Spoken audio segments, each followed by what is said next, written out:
Saving शिकलो. पण ही काय नॉर्मल पिगी बँक सेविंग नव्हती, तर ही माझ्या मेहनतीने कमवलेल्या पैशांची पिगी बँक सेविंग होती. म्हणजे माझी आई मला एक काम द्यायची आणि ते काम झाल्यावर मला त्याचे पैसे भेटायचे.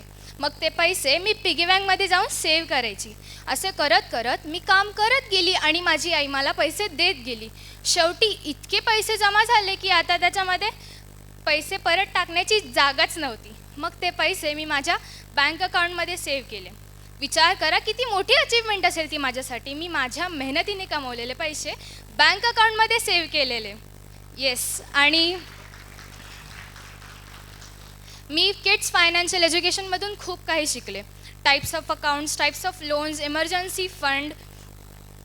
हो, काही वेळा गोल रायटिंग नाही व्हायची माझ्याकडून, पण प्रीतम सरांनी दिलेलं वाक्य consistency is the key to success हे मी कधीच विसरली नाही.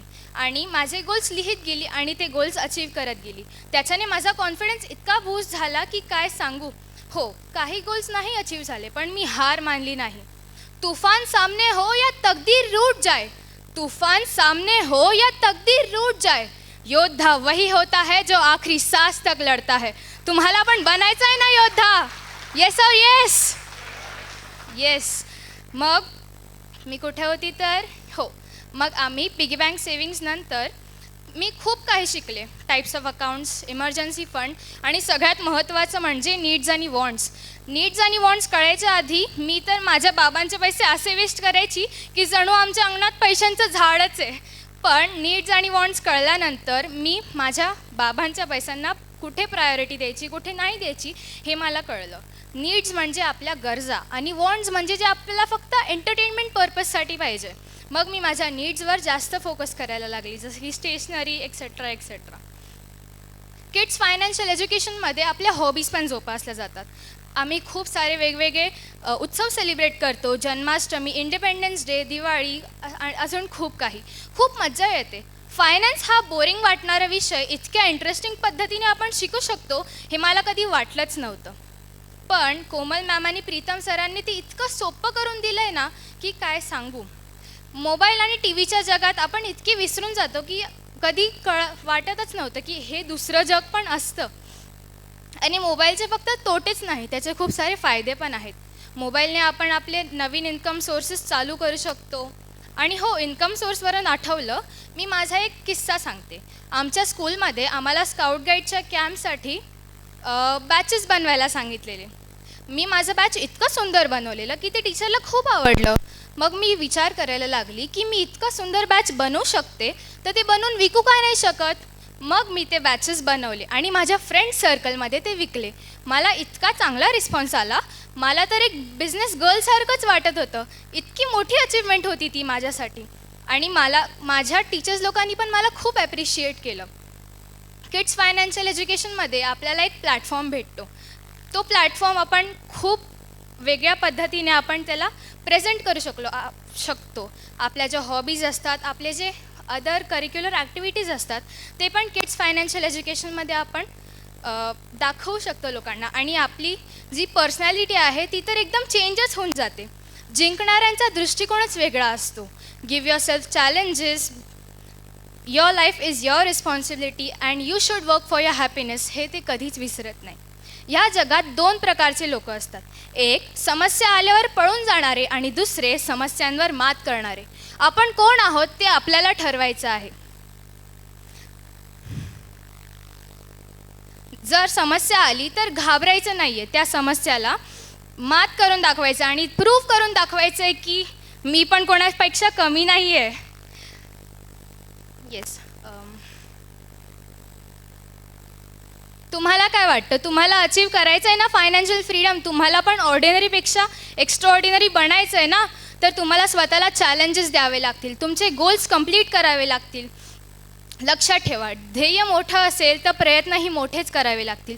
हां, काही अडचणी येतील पण ते युनिवर्सच्या याच्याने दूर होऊन जातील. ध्येय मोठं असेल तर प्रयत्न मोठेच करावे लागतात ना. छोटं ध्येय असून तर काहीच होणार नाही आहे. मग तुम्ही चला तर मग आज आपण ठरवूया, स्वतःसाठी स्वतःची जबाबदारी घेऊया, स्वतःच्या लाईफची जबाबदारी घेऊया आणि स्वतःला चेंज करूया. किड्स फायनान्शियल एज्युकेशनमध्ये आल्यावर मला तर खूप काही वेगवेगळं शिकायला भेटलं आणि मला जे सेशन्समध्ये प्रश्न पडायचे ते प्रश्न माझ्या सेशन्समध्येच क्लिअर होऊन जायचे. म्हणून किड्स फायनान्शियल एज्युकेशन हे सर्वांनीच अटेंड करायला पाहिजे. आणि हो, जर तुम्हाला जिंकायचं असेल तर तुम्हाला तुमचं मन बदलावं लागेल, कारण मन बदललं तरच तुमचं आयुष्य बदलेल.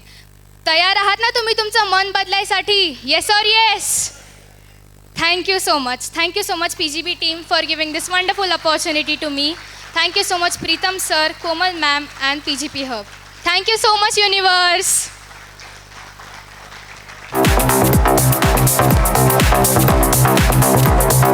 Awesome, great. So was that inspiring?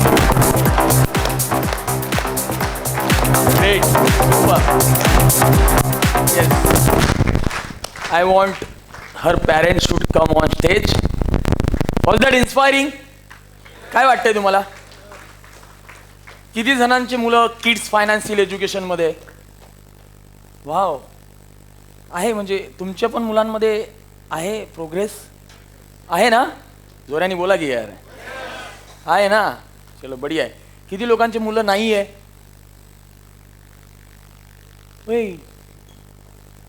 किती लोक आहे? देऊ का स्कॅनर? नकोय? हात खाली? अहो नाही मागणार तुम्हाला जास्त पैसे. आम्ही पैसे तेवढेच घेतो जेवढा त्याचा कमचा काय खर्च आहे. बरं, ज्यांच्या मुलांच्या लाईफमध्ये ट्रान्सफॉर्मेशन चेंज आलाय, तुम्ही जेवढे पैसे देताय त्याच्या किती पटीने फायदा होतोय असं तुम्हाला वाटतंय? हां, 100 पटीने. तरी लोकांनी हे पैसे स्कॅनर म्हटल्यावर बरं हात खाली करून ठेवले. किती लोकांना वाटतंय की यस माझे सुद्धा मुलं किड्स फायनान्शियल एज्युकेशनमध्ये असायला पाहिजे? वाटतंय? ठीक आहे, देईल मी अपॉर्च्युनिटी. बघा किती छान ट्रान्सफॉर्मेशन आहेत, राईट? आता हे ट्रान्सफॉर्मेशन बघा झालंय कसं, त्याच्यामागे म्हणजे हे लॉजिक बघा कसं आहे. पहिले सरांनी जॉईन केलंय, मॅडमला दूरदूरपर्यंत काही संबंध नाही. मॅडमला सर घेऊन आले मागच्या FFR मध्ये. मॅडमला तर काही राहवलंच नाही. मॅडम म्हणे मला आता अजून नेक्स्ट प्रोग्राम पण जॉईन करायचा आहे, राईट? आता मॅडम ना रेग्युलर रोज सकाळच्या सेशनमध्ये मला दिसतात. मला असं वाटते सर कमी आणि मॅडम जास्त अटेंड करत असतील आता. हां, सर प्रवासात असतात आहे ना, आणि आता मॅडमच DFPच्या प्रेमात पडल्यात, राईट? आणि आज ते दोघं ह्या सगळ्या गोष्टी करताय म्हणून ऑटोमॅटिक इकडे ते शिफ्ट झालंय. आज तुम्हीच विचार करा, इतक्या कमी एजमध्ये हे फायनान्शियल एज्युकेशन मिळाल्यानंतर काय लाईफ असेल तुम्हीच विचार करा. हे ब्रेड अँड बटर आहे फायनान्शियल आपल्या जीवनातलं, राईट? काय ट्रान्सफॉर्मेशन आहे, काय जीवनामध्ये अजून म्हणजे फायनान्शियली व्हॉट इज युअर गोल की या एजमध्ये फायनान्शियली फ्री व्हायचं आहे? 30. मला स्वतःचा बिझनेस पण चालू करायचा आहे. विचार बघा, आपल्याला 30 मला कळायचं. हां ठीक आहे, आपल्याला नाही म्हणणार मी. तुम्हाला 30व्या वर्षात काही जणांना हे पण माहिती नव्हतं असेल फायनान्शियल फ्रीडम काय असतं, नाही ना? आज ती या एजमध्ये म्हणते की मला 30व्या वर्षात फायनान्शियली फ्री व्हायचं आहे, right? So I really inspire and really appreciate for the same. Great. So I best luck for your financial freedom. तुमच्या पण. Thank you, sir. Yes. Everyone, please clap. Thank you, sir. Thank you, Komal madam. Thank you, sir. आणि yes, Komal, please be on stage for she's the taking care all kids.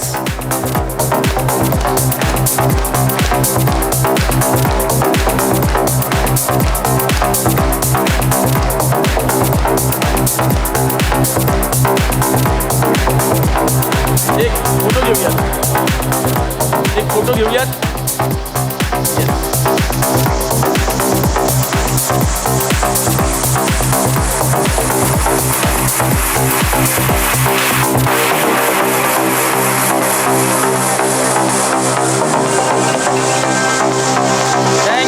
Thank you so much. Thank you. Thank you. मला एकच सांगायचं आहे. 2 सांगा ma'am. आता तुम्ही ते सांगू शकताय, तो कॉन्फिडन्स आलाय तुमच्यात. खरंच ह्या FFRला आल्यामुळे माझ्यामध्ये पण खूप चेंज झालेला आहे. मी स्वतःला खूप म्हणजे एक गृहिणी वगैरे समजायची. बाबा, मी नाही म्हटलं यांना काही बोला म्हणून, हा ते त्यांच्या मनाने बोलताय, नाही तर तुम्ही म्हणाल की यांनी सांगितलं असेल पहिले, राईट? असं काही नाही. हे 2 दिवस असतात ना, ते आपल्या आयुष्यातले खूप असं काही सारं देऊन जातात आपल्याला. आणि त्याच्यामुळे तुम्ही बघितलंच खूप छान म्हणजे आपल्याला जर पुढची पिढी घडवायची असेल तर आपण आत्ताच इन्स्टंट पाऊल उचलायला पाहिजे. कारण आपण जे मिस केलेलं आहे ते पुढच्या पिढीने नाही मिस करायला पाहिजे. आणि जे आर्थिक शिक्षण आहे ना खरं, ते आपल्याला इथेच भेटेल. Thank you PGP team, thank you Komal madam, thank you Pritam thank you sir. So much, thank you so much all. असा पूर्ण परिवार ज्यावेळेस फायनान्शियली अवेअर असेल ना, तर घरात ना भांडणं सुद्धा कमी होतात. माहिती आहे तुम्हाला? अरे खूप सगळ्याच गोष्टींमध्ये इम्प्रूव्हमेंट होते, राहणीमान, हेल्थ, वेल्थ, सगळ्याच गोष्टींमध्ये. So thank you so much. खूप Sir, छान आणि खूप जबरदस्त इन्स्पायरिंग स्पीच. सर मी पण माझा मोह आवरू शकत नाही. येस, बिलकुल. मला एकच सांगायचं आहे की मी सुरुवातीला 2023ला सरांच्या आणि आपल्या टीमला जॉईन झालो तेव्हा एकटाच प्रवासात एकाच बाजूनी माझं गाडं चालू होतं, ते गाडीचं चाक एकाच बाजूनी एक ओढलं जात पंचर. होतं. असा कारण type. घरी सांगून त्याबद्दल नॉलेज नसल्यामुळे काही फरक पडत नव्हता, म्हणून शांत बसायचो. मग मागच्या FFRला जबरदस्ती जॉईन केल्यानंतर आता तो फरक तुम्हाला दिसतोय. मागच्या पेपरला यांनी जबरदस्ती, आता या पेपरला त्यांनी यांना जबरदस्ती. आता चालली जबरदस्तीचं गाडं समोर. चला, बढिया. Thank you Pritam Patil sir, thank you, thank you Komal madam आणि थँक्यू सो मच, थँक्यू.